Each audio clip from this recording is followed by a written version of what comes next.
தூத்துக்குடி மாவட்டம் ஆறுமுகநேரியில் சிங்கப்பெண் சிறப்பு படை பெண் காவலருக்கு பாலியல் தொல்லை அளித்த புகாரில் காவல் ஆய்வாளர் திலீபன் மீது நடவடிக்கை எடுக்கப்பட்டிருக்கிறது. இது பற்றிய மேலும் விவரங்களை வழங்குவதற்காக எமது தூத்துக்குடி செய்தியாளர் காதர் மொய்தீன் இணைப்பில் இருக்கிறார். காதர் மொய்தீன், வணக்கம். விவரங்களை பதிவு பண்ணுங்க.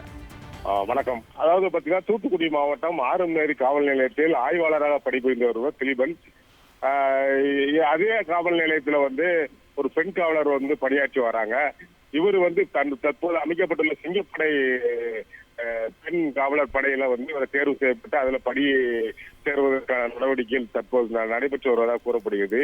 இந்த நிலையில் அந்த பெண் காவலருக்கு ஆய்வாளர் திலீபன் தொடர்ச்சியாக செல்போன்கள் மூலமாக ஆபாசமான SMS அனுப்பியதாக ஒரு புகார் வந்தது. இது தொடர்ச்சியாக இது குறித்து அந்த பெண் காவலருடைய கணவர் போய் அந்த ஆய்வாளரிடம் கேட்கும் போது அவரை மிரட்டியதாகவும், அவர் இதை தொடர்ந்து பெண் காவலரின் கணவர் தூத்துக்குடி மாவட்ட காவல்துறை கண்காணிப்பாளரிடம் இது குறித்து புகார் அளித்தார். இந்த புகாரின் அடிப்படையில் தற்போது காவல்துறையினர் விசாரணை மேற்கொண்டார். அந்த விசாரணை அடிப்படையில் நெல்லை சரக DIG தற்போது திலீபன் ஆய்வாளர் திலீபனை சஸ்பெண்ட் பண்ணியிருக்காரு.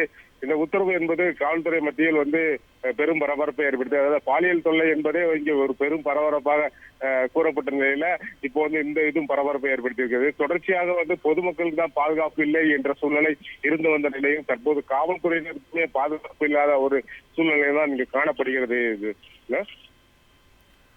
விவரங்களை வழங்கியதற்கு நன்றி காதர் மொய்தீன்.